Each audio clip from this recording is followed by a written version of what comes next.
What's up and welcome back. I'm John Stark, MacTheMovieGuy.com, your favorite blind film critic. And it's still spooky season. Can you feel it? Does it feel strange? I like doing my spooky voices. This is Strange Darling. Uh, and I've come into contact with this film in very strange ways. so, um, Anyway, I got this off the Apple Store because I was like, what studio is behind this? And then to watch the film afterwards, because Apple has like a different studio, and then you're like, oh, Miramax. Oh, Paramount? Miramax is through. I would have eventually gotten this anyway, but I'm glad that I saw it. It's a film that a lot of people have talked about. It's a film that I'm sorry I'm doing this to you again. I had to do it with Cuckoo, but I can do this a little bit better because there's something, at least at the beginning of the film, to talk about, and I just can't really go into the film that much. So it's a very interesting film that horror fans are probably. It has like a 95% on Rotten Tomatoes. So just in case you're like, it's like pretty much everybody else has been like, wow, that was conceptually really cool. I liked how that was done. Like for the most part, this is a film that's already well liked, and not. I don't think it's going to be in like that long legs way where it's divisive. I think more people just need to see Strange Darling, and I think people will get there. It also doesn't read to me like Cuckoo, where it's like, I think this is too bizarre and people aren't going to get on board with this. I think once people find Strange Darling, they're going to be like, oh yeah, yep, yep, that earned it. So, um, it is a film that stars Willa Fitzgerald and Kyle Gallner. It does have audio description done by William Michael Redman and the team at Deluxe. And I'll make sure to talk about that because I thought that was really pretty exceptional. It's a very interesting film and it's shot very differently. By the way, I'm all ready for this film. I got a Friday the 13th shirt on today. I need to rep that and make sure for my blind audience that that we're here, and I have a Friday the 13th shirt for Halloween to kind of close out the month. I got my Jason on. This is kind of an appropriate film for that. It's a bit of a slasher, but not really. It's also kind of like a serial killer movie. It's very interesting. And how I came into contact with Strange Darling was before it was released. Oddly enough, you always see like press, right? And you see people doing interviews. And the one press that they were sending around for this was Giovanni Ribisi. And he was the one that was doing the interviews, and he was talking about how he really loved being the cinematographer on this film. And I'm like, when have they ever sent the cinematographer around for a movie before? When has the cinematographer been doing like the podcasts and everything for this film? Like, it's such a rare opportunity, but Giovanni Ribisi has really been opening up his craft in trying to really get into sort of the art of cinema, like as he grows. He's been in Hollywood now forever, and so he's just trying to grow. And I it's one of those films where it's like, damn, I wish I could see, because I wish I could kind of see the choices that he makes, because I'm intrigued, and I've heard him talk about in enough interviews about it where I'm just like, I want to know, like, what choices was he making in certain shots. I do get a little bit of that in the audio description, which is what I appreciated. There was a little bit of references to color, the direction of the shot. They did shoot this on 35 millimeter film. So, yeah, and it actually mentions that at the beginning of the film, by the way. This film was shot entirely on 35 millimeter film. So, which is really interesting, like beginning to the film. It's like, the film you're about to see was shot entirely on 35 millimeter film. And I was like, oh, cool. Thanks for letting us know. And thanks for letting us know in the audio description, because like for like blind people, I don't even know if conceptually they understand the difference. But basically it wasn't shot on an iPhone. So we're already a step up in the world. Now they're shooting so much stuff on iPhones. And we get to see the beginning of the film mentions that there was like a prolific serial killer I think it's bullshit, but I don't think it's real. But I think they're telling you there was a prolific serial killer. Like, this is part of that story, right? This is when they got caught or something like that. And so we're introduced to Willa Fitzgerald's character. She's either like the girl or the woman, something like that. She's not given a name. Um, and then behind her, chasing her at the beginning, is the demon played by Kyle Gallner. And that is your introduction to the film, is that she's running for her life from Kyle Gallner. And we play out that sequence, and then the film jumps and it does chapters.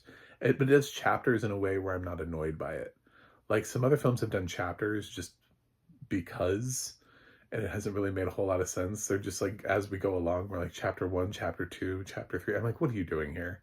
So this uses chapters to let you know sort of like where you are in the timeline. So it doesn't go 1, 2, 3, 4, 5, 6 in order. It does.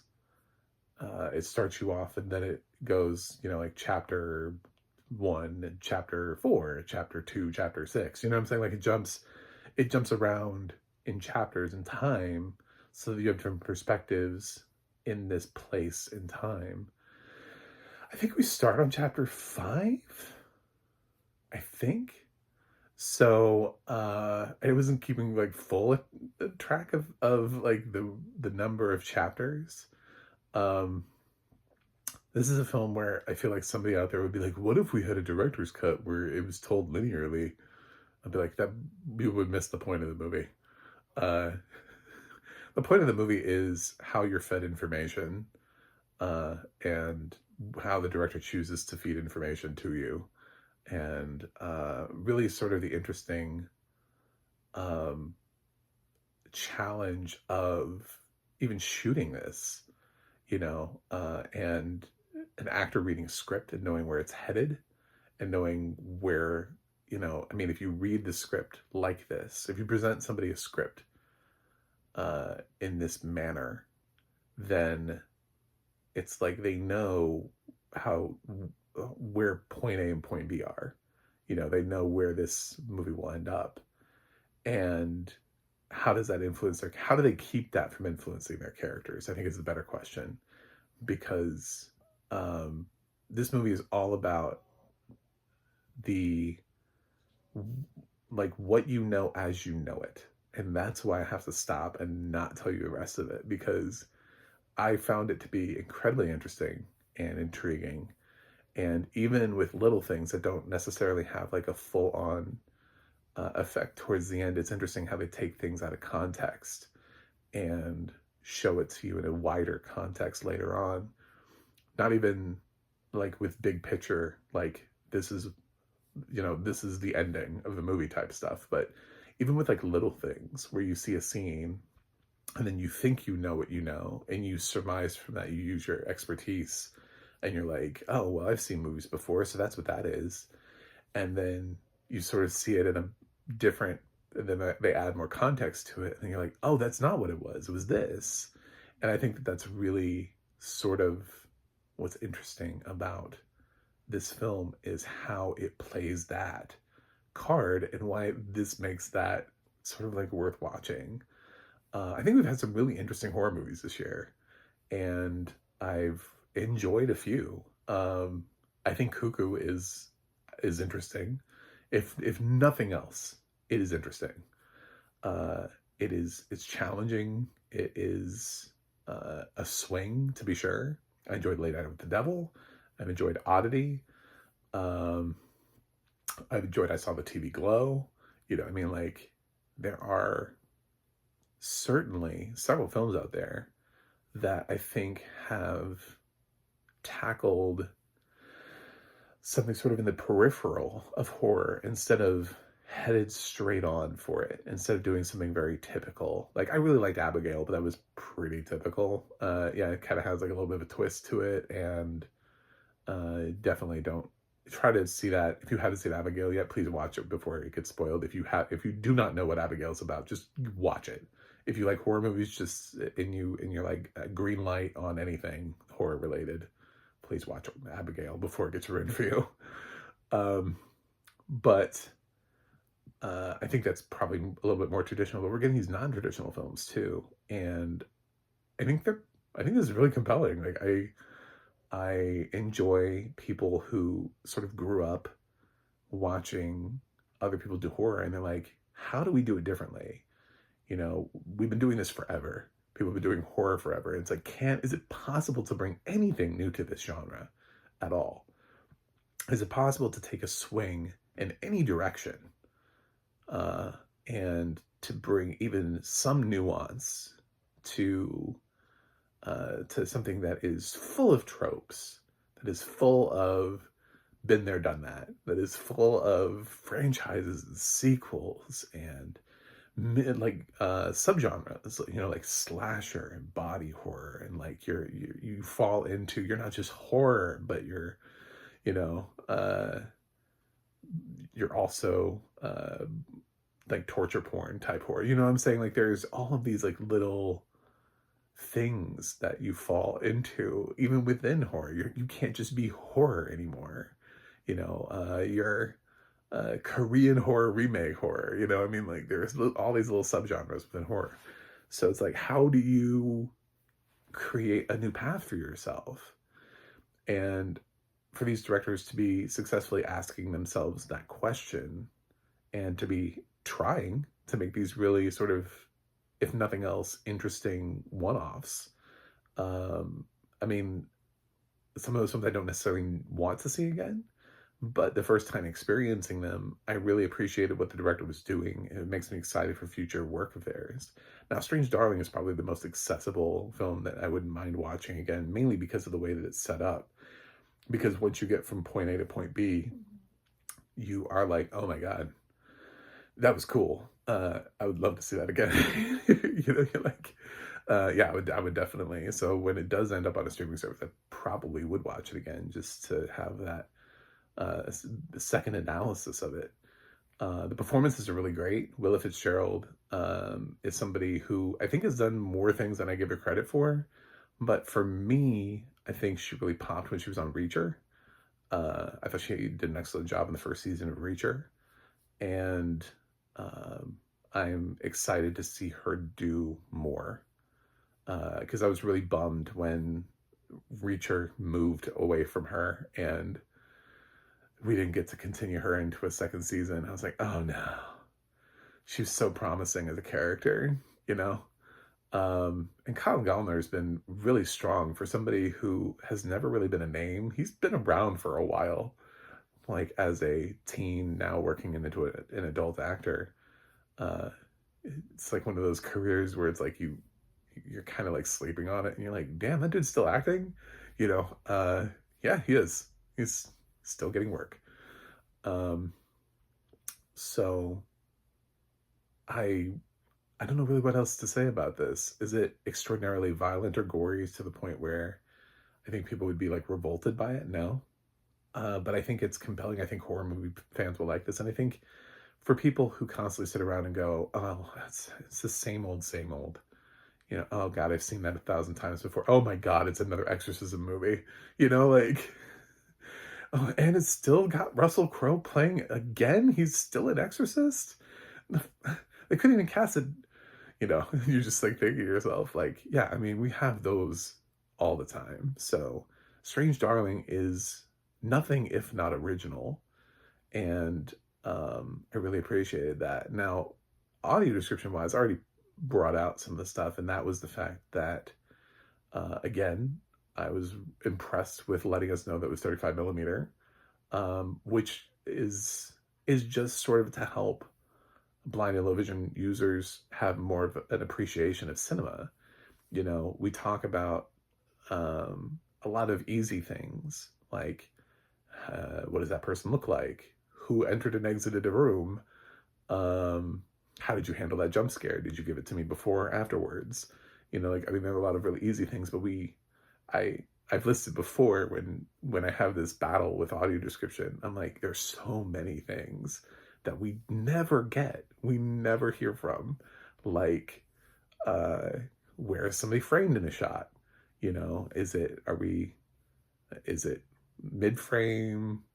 Is it a close up?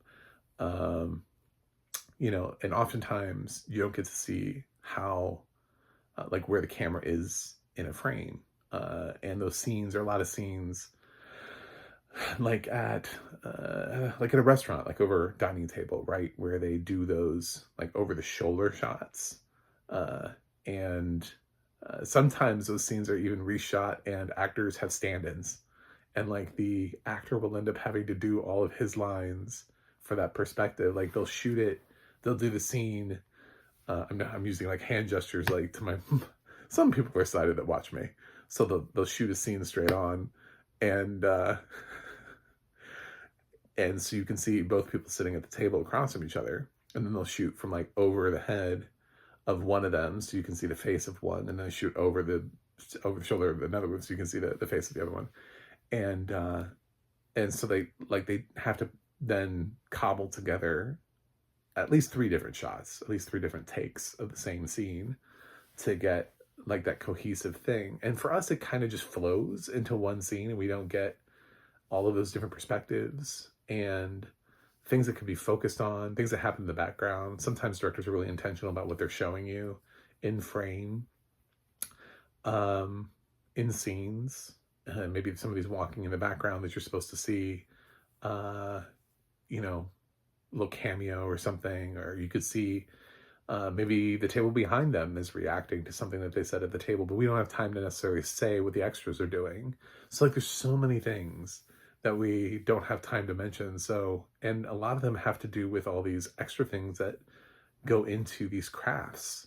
So we can go beyond just the performances. So we can go beyond just the general, did I like it?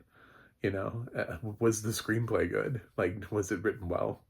And actually start talking about like, how was the cinematography? How was the editing? How was production design? How was, costume design, and, like those other below the line, Oscar categories, which really we get, I can give you great commentary on like score and sound design, but visual effects, I mean, like conceptually, I get what's given to me in audio description, but like the nuances of what makes a visual effect great is often it comes down to very sort of like the minutia of how realistic something actually looks. What is it that you did to earn that visual effects win? So, and that's true about a lot of things. Biopics and everything too come down a lot of times to does this person look and maneuver the way that it's not just creating the voice. Like you could be like, wow, that person really sounds like so and so, and you're like, yeah, he looks nothing like that person, and also doesn't like move like them. You know what I'm saying? Like there are things that you also expect other than just doing a great accent. So even talking about like biopic stuff is kind of weird for me, and I think for blind audiences, because it's like we get like a fraction of that, because I think what sighted audiences are always asking themselves is, does this person look like blank? Is this person believable as blank? And a lot of that requires these things that we don't always get passed through to us in audio description, which is one of the reasons why I watch and listen to other podcasts and movie critics and stuff like that. Try to in advance of seeing movies, so that I can have things to look out for and things to watch out for, and I can fill that in. I can try to be as aware while watching a film. But a film like Strange Darling, it's like I knew where it was going because I'd had it spoiled, but I still enjoyed the ride. And I don't want to be somebody else who just perpetually spoils this film. I just want to tell you to watch Strange Darling. And I appreciated the fact that William Michael Redmond and the team at Deluxe at all included any of that stuff in the film, because the more of it that we get in there, the more fans of cinema we create who are blind, who can then go out and offer their own perspective in film. either as a director, as an actor, as a screenwriter, whatever, because they have a more fully rounded uh, understanding of what cinema is. So when we get these little glimpses of these things that don't necessarily have any bearing to how we enjoy a film or whether or not we will enjoy a film or not, like color grading is not something that necessarily changes the way a blind person would enjoy or not enjoy a film, but it is a very interesting thing that put into the perspective, and you go, oh, huh, that's interesting how they did that. So thinking about like the difference of use of 35 millimeter film versus maybe shooting on digital might cause somebody to look up, well, what are the differences? Why would somebody want to do that? And I think that's, again, a really great thing to include here. So I really appreciate it. And I appreciate Strange Darling. I definitely think it's one of the stronger horror films this year, and it deserves all the love and the praise that it's gotten. And I do think that it's funny that I could not tell you who directed this, but I can tell you that cinematographer is Giovanni Ribisi. I find that to be hilarious, and I refuse to look it up because, hey, you know what? They had the opportunity to promote this movie, and they decided that the biggest thing that the person they should send out into the world was Giovanni Ribisi. I saw him do multiple interviews. And you never get that. So Giovanni Ribisi did a great job as a cinematographer in this film. Might as well talk about it. That's what he wants us to talk about anyway. That's what everybody wants us to talk about is Giovanni Ribisi's cinematography. So I'm giving Strange Darling an A-. And yeah, easily. I think this is something you should check out. So thanks for watching. Thanks for subscribing. And I'll see you guys on the other side.